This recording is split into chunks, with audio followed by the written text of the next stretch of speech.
بسم الله الرحمن الرحیم. هغو کتونکو نن د اختر مبارک ورځ ده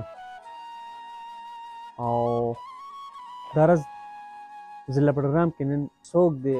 په هغه طریقه باندې دا منځلې کېږي.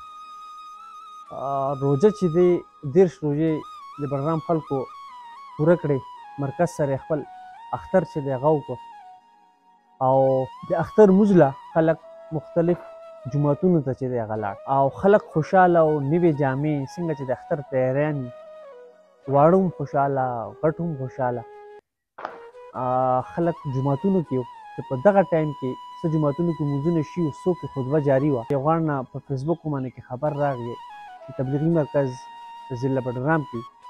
2 ګروپونو په منځ کې جګړه وشوه او پکې فایرنګ چې دی هغه وشو او 2 کسان چې دي په موقع باندې کې په هغې کې چې دی مړه شو او 4 کسان ډزو لګېدو سره چې دی هغه زخمي شو. چې لږ ټایم وشو د خبرې تحقیقات وشو، د واقعي علم چې دی هغه مخې ته راغی. نو دا د بډګرام نواحي علاقه ده کنجبوړی، د هغه ځای خلکو او دواړو تعلق د یو کلي سره او بلکې قریبي رشته دارانو. معمولی شان تو تکرار مخکې هم شی او د الیکشن دا کوم بلدیات چې تللي په هغې کې شی او د هغې نه وروسته هم تو تکرار شی، خو داسې څه غټه تنازعه د دوی په منځ کې نه وه. او نن د اختر مبارکه ورځ وه او دا دواړه ګروپونه چې دي هغو مرکز ته راله او خپل په ځان باندې کې خپل په خاندان باندې کې هغه اختر چې دی هغه یې اور سپور کړو. بلکې پوره بډګرام چې دی کله چې په سوشل میډیا باندې کې تاسو به کتلي ویډیوز جاري شله، یقیني طور باندې کې کوم ویډیوز چې راله هغې د هر انسان زړه چې دی هغه ځان نه خفه کړ. او دا د بډګرام لومړنی داسې اختر دی چې واړه دي که لوی دي که مشران دي که کور کې تورسري دي، چا چې هم دغه ویډیو کتله هغه چې دي ډېر زیات خفه دي او د اختر خوشحالۍ چې دي هغې ختم کړي. زه چونکې په خپله میډیا سره یم، زموږ کار دی، زه په دې موقع باندې کې دا یو خبره چې دغه ضروري ګڼم. کوم وروڼه چې داسې ځای کې داسې قسم له حادثات کېږي، نن سبا دا موبایل لاوتی د هر سړي چې هغه هغې ته نیسي. دا انتهایي تکلیف دا خبرې هغه کسانو دپاره چې د هغې فیملي د کور والو له وروڼو له نور عزیز و اقاربو دپاره چې هغه خپل قریبي رشته دار یا رور یا زوی داسې په حالت کې ویني چې هغه یا د حالت په نزا کې د ځنکدن په وخت کې یا هغه په تکلیف کې او خلک چې دی د هغې ویډیوګانې جوړوي. نو کم از کم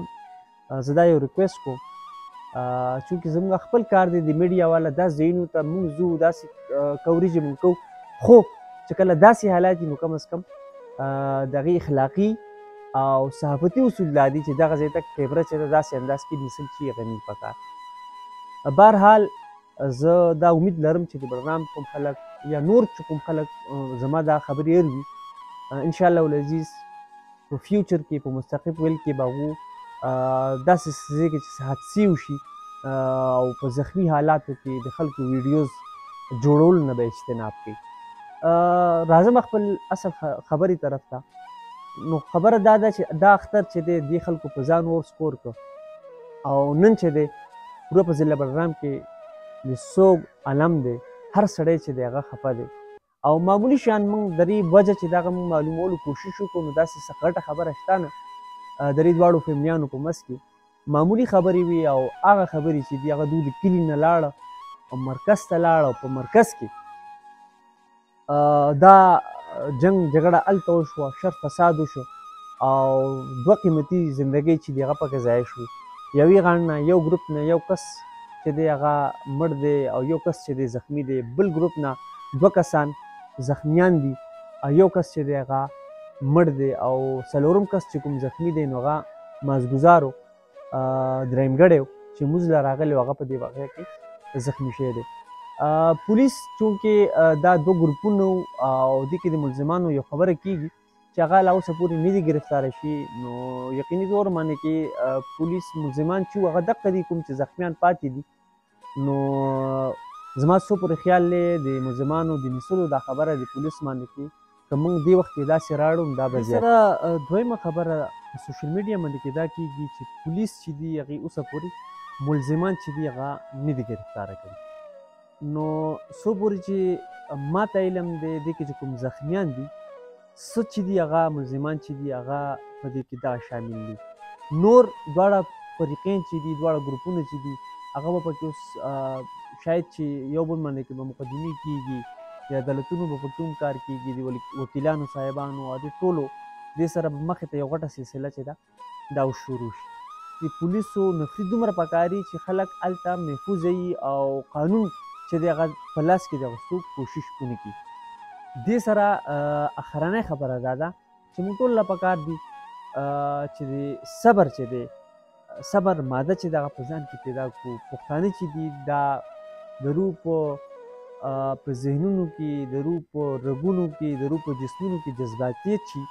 دا په صبر باندې کې حاوي او دغه وجه ده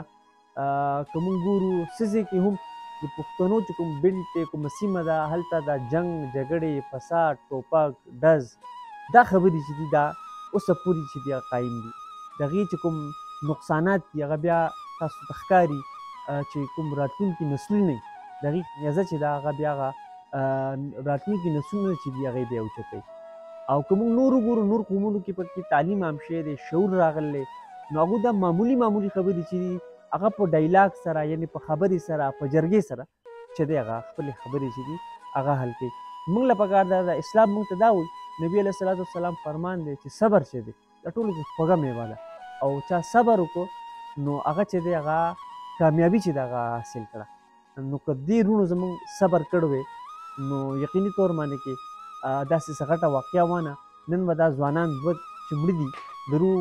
کونډې به پاتې شي د روح ماشومانان به پاتې شي او د روح کور کې مور پلار د روح په کور والو باندې کې د روح په رشته دارانو چې دي په هغوی باندې کې کلیوالو باندې کې به څه تېرېږي نن یو 3 بجې جنازه وشوه او د بل 4 بجې جنازه چې ده هغه ادا شله نو موږ ټول له پکار دي چې د جوش بجای د هوش نه کار اخلو او ټوپک په ځای زموږ لاسونو کې قلم پکار دی چونکې دا دور چې کوم شروع شوی دی دې کې مقابله کېږي قلم سره ټوپک سره نه او ټوپک چې دی هغه د مسلې حل نه دی امید لرم چې زما په پیغام به تاسو پوه شئ ډېره مهرباني